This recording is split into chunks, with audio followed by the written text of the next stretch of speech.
Okay, welcome to the Isofarian Guard. Uh, there are some first edition core issues, and I would like to talk about how to fix them, most of them. Uh, Reader discretion advised in light of the upcoming reprint. This document contains very little spoilers, if at all, in game terms. I stopped after reaching Istra, but in case you want absolutely zero surprises, don't read. Um, so let's start with the introduction. Isofarian Guard, TIG, its first print released in summer 2023. It's a fantastic adventure game, easily the best among its competitors. It's rated with 9.1 currently at BGG. So first the positives. The chip abilities mechanism is very innovative and elegant and fast. So you have this bag, and you draw chips, and you assign them to various cards. The AI system is very creative, very elegant, and plays fast. Every enemy type has its as a fixed set of 8 cards, where the eighth card is the most powerful one. You shuffle these 8 irrespective of the monster level, and because of the for higher level monster, there is more action points, so the creature can trigger more powers based on the powers on the card. Usually it says draw another card, and then you perform the actions on the next card, and so on, as long as there are action points. So it's a very innovative system. There is a reactive world that evolves via the star system, and narrative node triggers. So you have this story storybook, and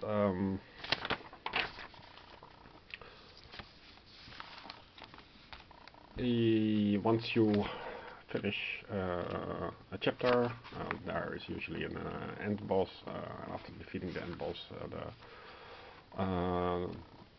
the entire world evolves to a new state. So all the monsters immediately become higher level, and you are so that every next battle remains a challenge. And also for higher levels, you have these skill trees, and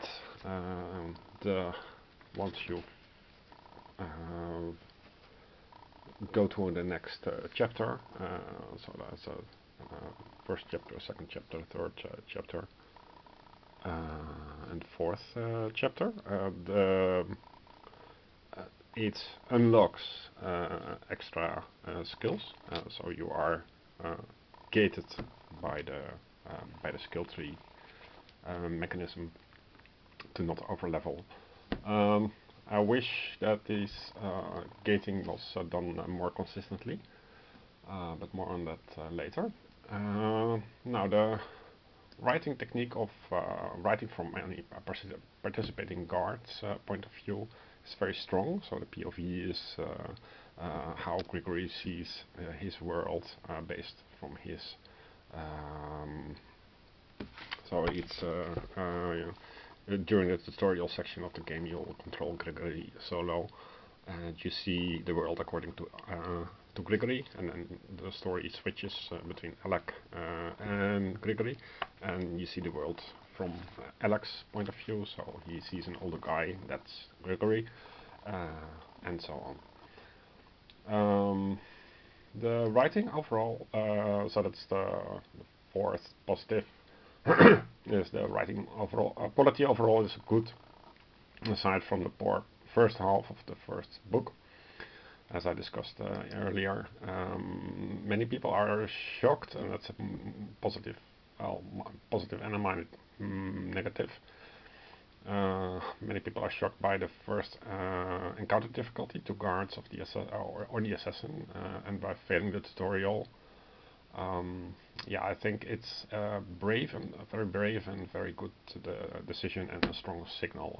TIG is not a video game. It doesn't have this easing you into the game like video games do the hand holding. It doesn't want to be a video game, and people need to change their preconceptions. However, the reprint proposals are very worrying for me and indicate that SKG just doesn't seem to get it. So this is the reason for my video. SKG keeps steering the game into static effects and stale gameplay. To summarize the failures, but I'll explain them all later. Minor negative 1 is many players don't ascribe to SKG's vision to not provide any hints. Players expect hints, so SKG should address this. The players didn't pay to blindly stumble in a dark room for hours, to risk one or more battle events taking half an hour to only to find the destination doesn't help them after all. Or that combat is too hard and you lose everything. In video games, exploration costs less time, and most games keep track of what the location of the goal is. Next negative is that the field event system feels like the absolute least effort narrative system. Almost just a copy of Gloomhaven. Single-tier decks are inherently evil and a sign of a beginner designer. Single-tier decks with absolutely no ties to the game state or even cohesion between cards of the same deck.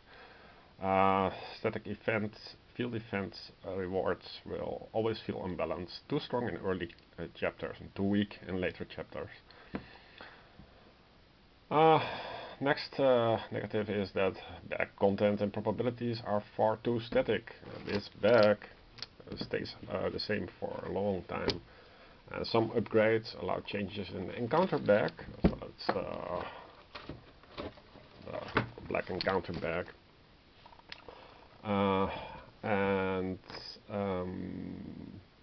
But guard bags are underutilized.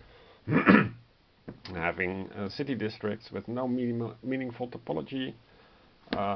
So if you enter, for example, Silny, you open up a little minimap with all green dots and some random areas. There is no meaningful topology because you can travel for free because the nodes are green.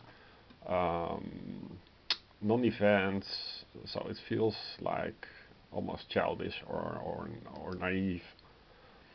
So looking back, SKJ started out with a simplistic juvenile game idea back in 2019, single book, a small box, and somehow suddenly all kinds of mechanic improvements got invented. Intricate game systems with the primary and secondary synergies.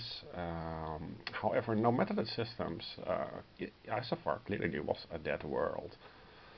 So in December 2022, field events were added to compensate for a world without NPCs that are a far cry from the stuff that made TIG great earlier.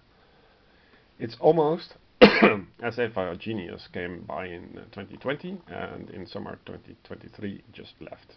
2022 just left. And now it's obvious that these integrated systems were not Eric's contributions after all, and that he simply fails to understand the dynamics of his own game. So we are somehow back into juvenile territory, and this is such a shame. Anno 2023, most consumers are strapped for time and energy, and frustrating game designs mean that they won't play TIG for long. Nobody wants the frustrating core activities that SKJ keeps on proposing. TIG can be made better, but it needs to be done correctly.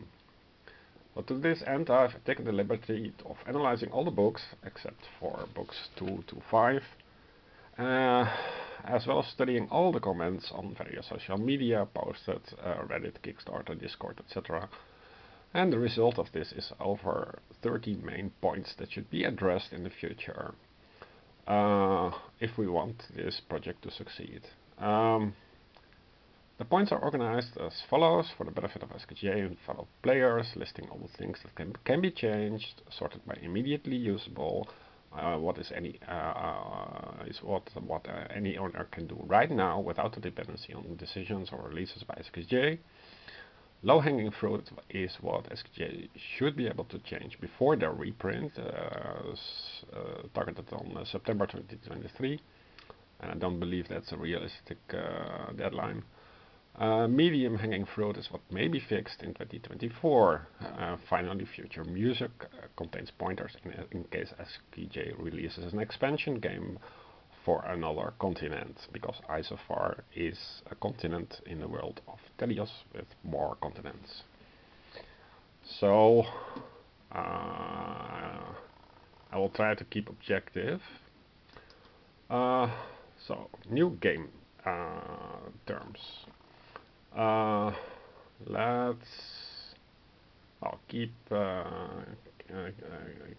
stay posted because I'm running out of camera time, and I will make a new video on the new game terms. Bye for now.